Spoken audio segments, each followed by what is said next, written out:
శివానందలహరి 11వ శ్లోకము.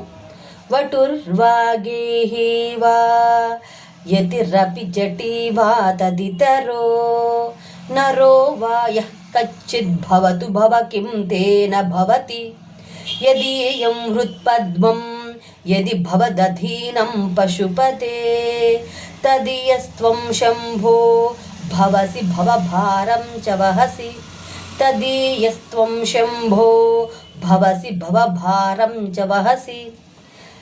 ఓ శివ, నరుడు బ్రహ్మచారి గాని, గృహస్థుడు గాని, సన్యాసి గాని, జడధారి కాని, అంతకంటే వేరు ప్రవృత్తి గలవాడు గాని ఎవడో ఒకడు కావచ్చు. అందువల్ల విశేషము ఏదీ ఉండదు. ఓ పశుపతి శంభు, ఎవరి హృదయ పద్మము నీ యందు పరత్వరం అవుతుందో నీవు వారి వాడవు అవుతావు. అంతేకాదు వారి సంసార భారాన్ని అంతా నీపై వేసుకుంటావు.